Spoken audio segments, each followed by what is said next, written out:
मुखबाट जे आउँछ त्यही नबोल्नु। बच्चाहरूलाई पनि सराप गरेर गाली गरेर रिसको झोकमा गलत कुरा मुखबाट कहिल्यै नबोल्नु। रिसको समयमा पनि नबोल्नु। जे बोल्नुहुन्छ त्यही हुन आउँछ। त्यसैले मुखबाट गलत कहिल्यै नबोल्नु। जीवनमा राम्रो देख्न चाहनुहुन्छ भने पहिले सुरुमा राम्रो बोल्न सुरु गर्नु। बोल्ने शब्द पनि परमेश्वरले नै दिनुहुन्छ। गाह्रो गरेर कठिनाई गरेर आत्तिएर हकानिएर बोल्नु पर्ने रहेछ भनेर एकदमै तडपेर लिनुपर्ने शब्द नै परमेश्वरले कति बेला के बोल्नु पर्ने सबै तयारी शब्द ईश्वरमा कनेक्सनमा रहनु तयारी शब्द पनि पिताले दिइसक्नुभयो। धन्यवाद पिता, भइसक्यो बोल्नु। जसरी कनानी स्त्रीको छोरीको लागि शब्द के चाहिएको थियो, जाऊ तिम्रो छोरी निको भइसक्यो। निको भइसकेको जहाँ बोल्नुभयो त्यति बेले च्वाट्टै निको कसले बनाउनु भयो? परमेश्वरले बनाउनु भयो। त्यसैले जे पाए त्यही सबसे बढी मुखलाई लगाम लगाउनु। एउटा घोडालाई लगाम लगाउँछौ नि तब मालिकले जता चाहे त्यतै जान्छ। त्यो त लगाम नलगाएको घोडा के हुन्छ? यत्र तत्र यत्तिकै त्यो एकदमै भौतारिएको हुन्छ। जब लगाम लगाउँछौँ तब सही बाटोमा मालिकको अनुसार हिँड्छ त सही गन्तव्यमा पुर्याउन सफल रहन्छ। त्यस्तै सबसे बढी मुखलाई पनि लगाम लगाउनु। यति सानो कुरा बोलेको त हो नि नभन्नु। फेरि डरले होइन, खुसीको साथमा सही कुरा बोल्नु। रिस आयो बोल्नुभन्दा पहिले रिसलाई हकारिहाल्नु। जा भाग, तेरो मेरो जीवनमा कुनै पनि अधिकारै छैन, कुनै पनि स्थानै छैन। तेरो लागि मेरो जीवनमा कुनै ठाउँै छैन। त यो शरीरलाई छोडेर जा भन्नु। त्यो नष्ट भएर गइसक्यो, त्यो नष्ट भएर भागिसक्यो। परमेश्वरलाई धन्यवाद गर्नु। त्यसैले हाम्रा परमेश्वरले भन्नुभएको छ तिम्रो मुखमा जीवन पनि छ, तिम्रो मुखमा मृत्यु पनि छ।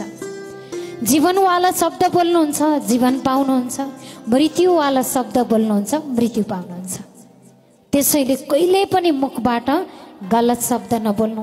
चाहे बिरामी हो, चाहे जस्तो सुकै कठिनाइ होस्। संसारको मानिसले खतरनाक भन्नुभएको छ, परमेश्वरको लागि त केही होइन जा भनेपछि त्यो हटेर परमेश्वर आफैले हटाइसक्नुभयो, भगाइसक्नुभयो। तपाईकै मुखबाट निस्केको वचन तपाईको लागि असल जीवन हो, परमेश्वरले प्रकट गरिसक्नुभयो। धन्यवाद पिता, हजुरलाई अनगिन्ती धन्यवाद गर्छु यीशु मसीहको नाउँमा। परमेश्वरले त्यसैले यो महिमाको लागि चुन्नुभयो, यो उद्धारको लागि चुन्नुभयो। त्यसैले हरेक समय हामी के गर्छौँ? परमेश्वरको महिमा गर्छौँ, परमेश्वरको के गर्छौँ? आराधना गर्छौँ। त्यसैले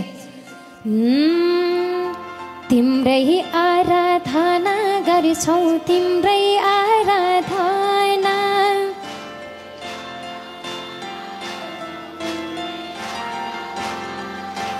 हरदम हर पल तिम्रै वचन, तिम्रै लिन्छु नाम।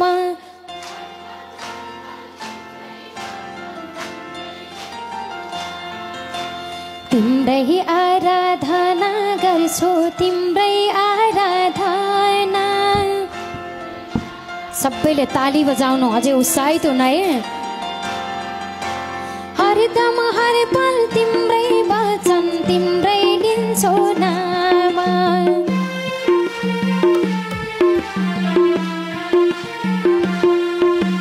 हरदम हर पल कसको वचन? परमेश्वरको वचन। अनि हरदम हर पल धन्यवाद कसलाई गर्छौँ? परमेश्वरलाई, पिताजीलाई गर्छौँ। हरदम हर पल परमेश्वरमै बढ्छौँ। तिम्रै महिमा गर्छु, तिम्रै आराधना गर्छु। जब ईश्वरको आराधना गर्नुभयो, परमात्मालाई धन्यवाद। जीवनमा सार्थकता प्राप्त गर्ने योग्य ईश्वरले बनाइसक्नुभयो। अझै जोडले ताली बजाउनु।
होइन त हजुर, पापको बोझमा नष्ट भएको देख्न नसकेर हाम्रै लागि गर्नुभयो, मसीहको बलिदान दिनुभयो।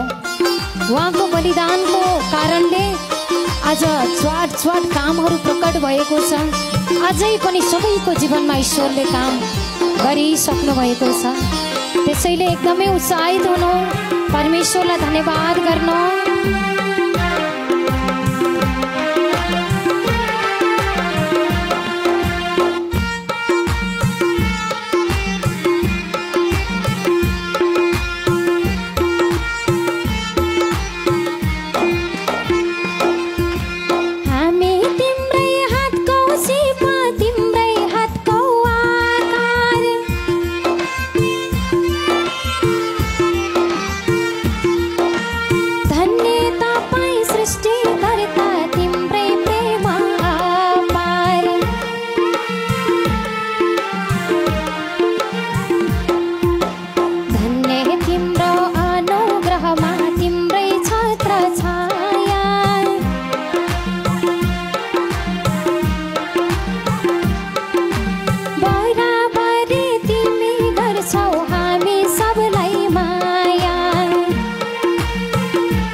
तिम्रै आराधना